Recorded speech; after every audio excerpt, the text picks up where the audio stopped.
অসাধারণ সফল একটা লকডাউন। এটা হলো 1971 মুক্তিযুদ্ধের মতো, যেরকম আওয়ামী লীগ মুক্তিযুদ্ধের ডাক দিয়ে সব গিয়ে কলকাতা হোটেলে রইছে, আর এখানকার কৃষক শ্রমিক জনতা মুক্তিযুদ্ধ করছে, দেশ স্বাধীন হয়েছে, তারা এসে বলে মুক্তিযুদ্ধের মালিক আমরা।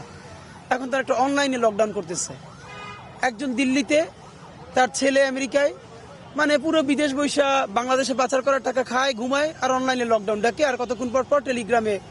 তো এইটার মধ্য দিয়ে যে এখানে বোকা স্টুপিড যে শ্রেণীটা আওয়ামী লীগের, এরা বের হয়ে কুকপাক দেয় আর জেলে যায়, মাঝে মধ্যে পাবলিকের গণধোলাই খায়। তো এবং এরা এইটুকুন বুদ্ধিশুদ্ধি আল্লাহ এদেরকে দেয় নাই যে যাদের নেত্রী আপার মতো মা, মায়ের মতো আপা, তারা হেলিকপ্টারে পালানোর সময় নিজের বোন ছাড়া কাউরে বইলেও যায় নাই যে তোমরাও পালাও আমিও পালাই, যে যার অবস্থান থেকে পালাও বলে নাই। তো এইরকম একটা, এটা তো আসলে একটা কাল্ট, আমরা যেটা বলি সহজ করে, এটা তো আসলে একটা সেমি ধর্মের মতো, মানে আপনি অন্ধবিশ্বাস। তো এই জন্য যেটা কথা, এখন আমাদের ধারণা আওয়ামী লীগ বাংলাদেশে গণকেস।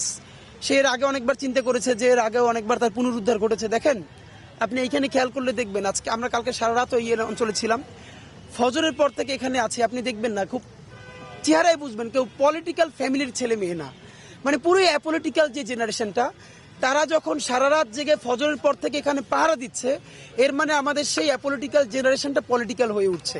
তারা পলিটিক্যাল পার্টি করছে না, কিন্তু দেশের স্বাধীনতা সার্বভৌমত্ব টিকিয়ে রাখবার জন্য তারা সেই রাজনৈতিক দায়িত্ব কাঁধে নিচ্ছে।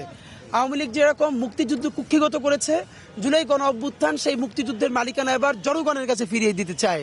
এবার তারা অনলাইনে লকডাউন করছে। আমরা মনে করি এই যে রায়ের আজকে তারিখ ঘোষণা হবে, এবং এই তারিখ ঘোষণা পরবর্তীতে সুষ্ঠু বিচারের মধ্য দিয়ে বাংলাদেশে অফিসিয়ালি আওয়ামী লীগের কবর রচিত হয়ে যাবে। কারণ এখানে দিল্লির যে ভুলটা হয়েছে, তারা তাদের সমস্ত বিনিয়োগ আওয়ামী লীগের উপর করে ফেলেছে। সুতরাং এখন তাদের আর কোনো শুধরানোর জায়গা নাই। আপনাদের মাধ্যমে আমরা ভারতীয় এস্টাবলিশমেন্টে বলতে চাই, আপনারা জুলাই গণ অভ্যুত্থানকে স্বীকৃতি দিন এবং সম্মান করুন।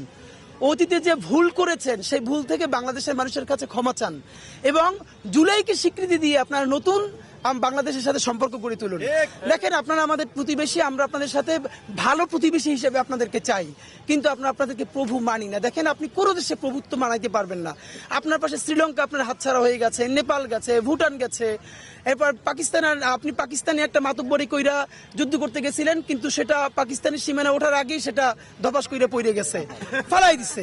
আর আওয়ামী লীগের অন্যান্য যারা আছেন, আপনাদেরকে বলি, দেখেন হাসিনার উস্কানিতে আপনারা জীবন ধ্বংস করেন না।